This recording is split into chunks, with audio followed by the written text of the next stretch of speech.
Now, before we split up power turns and crossovers, I'd like to go over some basic positions that are for both. So we're just really going to expand upon that body position I just went over. The first thing I want to go over is the shoulders. We're going to work our way down the body. We're going to start with the shoulders. Now, if you want, you can close your eyes just for a second. All right, you might like that anyways because then you don't have to look at me for a second, but please open your eyes again because you have to see what I'm doing. Visualize your shoulders. If I do any turning, doesn't matter whether it's crossover or power turn, they should stay level, or what we call square to the ace. You always hear coaches say, keep your shoulders square to the ace. Well, what does square to the ace mean? Well, let me make it easier for you.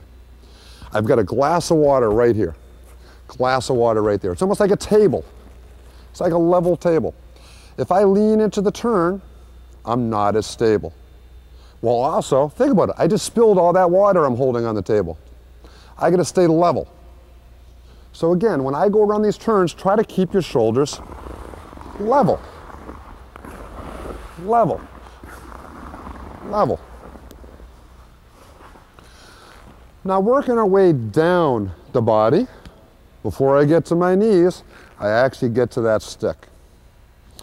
We are going to talk a little bit more in detail with the stick even further in the V, but like I said, this is a very important part of turning.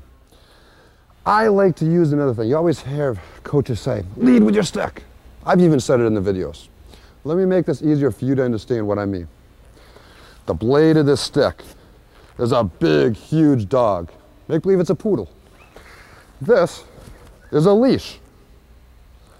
The hand should be out in front of my body.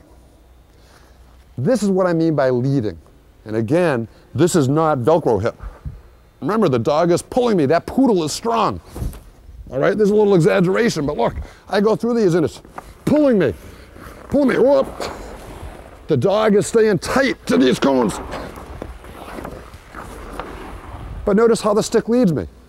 Visualize that. Someone is pulling you through those cones. And that way the hands stay away from the body. And I go through and the stick is leading me. Dog on a leash. Now let's work to the knees. The reason I'm bringing up the knees is what we call yo-yo kids or yo-yo players. You see a lot of them. And you always hear your parents telling you, or coaches telling you, or you think the NHL guys are doing it, but they're not. NHL guys do not go into turns like a yo-yo, standing straight up and down and go.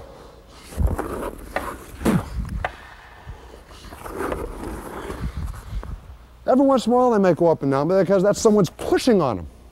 But they're always in that regular position. I shouldn't be going up and down like a yo-yo. You want to stay the same height in and out of turns. That comes with the knee bend. My knees are bent when I skate. I'll just do a couple strides for you. When I do the turns, notice I stay the same height. Whether I do crossovers or power turns. Again, 3 general spots in my body that affect all power turns and crossovers.